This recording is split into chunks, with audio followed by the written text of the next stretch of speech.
کیسے ہیں دوستو؟ ایک انسان کے دو چہرے، ایک ہنستا تو ایک روتا، ایک جاگتا تو ایک سوتا۔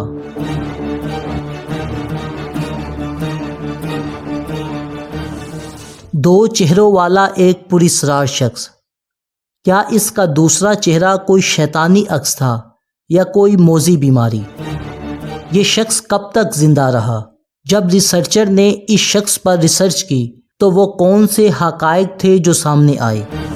ناظرین، دنیا میں عجیب و خلقت انسانوں کی بہت سی کہانیاں اور قصے موجود ہیں جن کی غیر معمولی بناوٹ اور ساکھ نے دنیا کو حیران کر دیا ہے، جسے دیکھ کر انسان کی عقل دنگ رہ جاتی ہے۔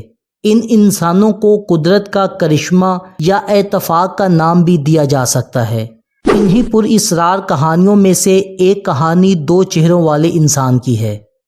19ویں صدی میں پیدا ہونے والے اس شخص کا نام ایڈورڈ موڈرک تھا۔ اس کے سر کے آگے اور پچھلی جانب دونوں طرف چہرے تھے۔ اس کے پچھلی جانب والا چہرہ نہایت بدصورت اور خوفناک تھا۔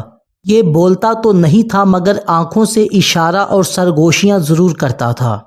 ایڈورڈ برطانیہ کے ایک نواب خاندان میں پیدا ہوا۔ اس کے متعلق تاریخ میں بہت زیادہ ریکارڈ تو نہیں ملتا، البتہ یہ لکھا گیا ہے کہ یہ ایک رائٹر اور میوزیشین تھا۔ ایڈورڈ سامنے سے دیکھنے میں انتہائی خوبصورت انسان دکھائی دیتا، لیکن اس کے سر کا پچھلی جانب والا حصہ نہایت خوفناک اور ڈراونا تھا۔ یہ چہرہ نہ کھاتا نہ پیتا، یہ صرف روتا اور ہنستا تھا۔ یہ چہرہ رات کو ایڈورڈ کو سونے نہیں دیتا اور خوفناک قسم کی آوازیں نکالا کرتا۔ جیسے جیسے ایڈورڈ جوان ہوتا گیا تو اس کے سر کا پچھلا چہرہ نہایت بدصورت اور خوفناک ہوتا گیا اور اس کے چہرے کی شیطانی سرگوشیاں بھی بڑھتی چلی گئیں۔ مزید یہ کہ اس کی آنکھیں اس قدر خوفناک ہو گئیں کہ اگر کوئی شخص اس کی طرف دیکھتا تو ڈر سے کانپ جاتا۔ ایڈورڈ کی زندگی جہنم سے بھی بدتر ہو چکی تھی۔ وہ اپنے اس سر سے ہمیشہ پریشان رہا کرتا تھا۔ وہ نہ تو اسے ایک پل کے لیے سکون لینے دیتا اور نہ ہی رات کو چین سے سو پاتا، یہاں تک کہ تنگ آ کر جب ایڈورڈ روتا تو پچھلے والا چہرہ زور زور سے ہنسنے لگتا۔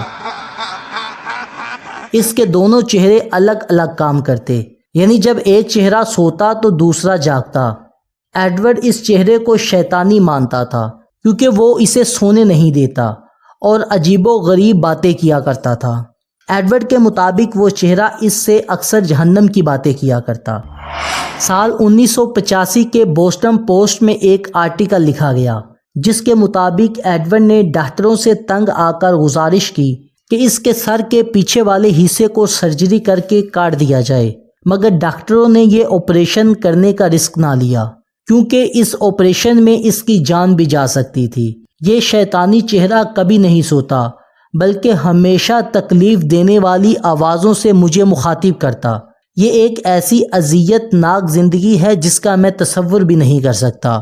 شاید یہ میرے ماں باپ کے کسی گناہ کی سزا مجھے مل رہی ہے۔ میں درخواست نہیں بلکہ منت کرتا ہوں کہ مجھے اس دشمن سے آزاد کروایا جائے ورنہ میں مر جاؤں گا۔ یہ مجبور ایڈورڈ کے وہ الفاظ تھے جو اس نے اپنے ڈاکٹروں سے تنگ آ کر کہے، مگر ڈاکٹروں نے پھر بھی اس کا آپریشن نہ کیا اور ایڈورڈ نے 23 سال کی عمر میں زہر کھا کر خودکشی کر لی۔ خودکشی سے پہلے ایڈورڈ نے ایک خط لکھا جس میں اس نے لکھا کہ اسے دفن کرنے سے قبل اس کے سر کے پچھلے چہرے کو کاٹ کر الگ کر دیا جائے تاکہ وہ قبر میں اس کے شر سے محفوظ رہے۔ کہتے ہیں کہ جب ایڈورڈ نے خودکشی کی تو اس کے مرنے کے بعد لوگوں نے دیکھا کہ اس کا پچھلے والا چہرہ بڑبڑا رہا ہے اور بولنے کی کوشش کر رہا ہے، مگر تھوڑی دیر بعد وہ چہرہ بھی خاموش ہو گیا۔ میڈیکل سائنس کے مطابق یہ ایسا مرض ہے جو 1 کروڑ انسانوں میں سے 1 یا 2 کو لاحق ہو سکتا ہے۔ یہ بیماری حمل کے دوران تب ہوتی ہے جب سپرم 2 حصوں میں ٹوٹ جاتا ہے، لیکن ایسے بچے پیدا ہونے سے قبل ہی مر جاتے ہیں یا پیدا ہونے کے چند لمحوں بعد ہی ان کی موت ہو جاتی ہے۔ لیکن شاید ایڈورڈ تاریخ کا وہ واحد انسان تھا جو اس حالت میں بھی خود کو سالوں تک زندہ رکھ سکا۔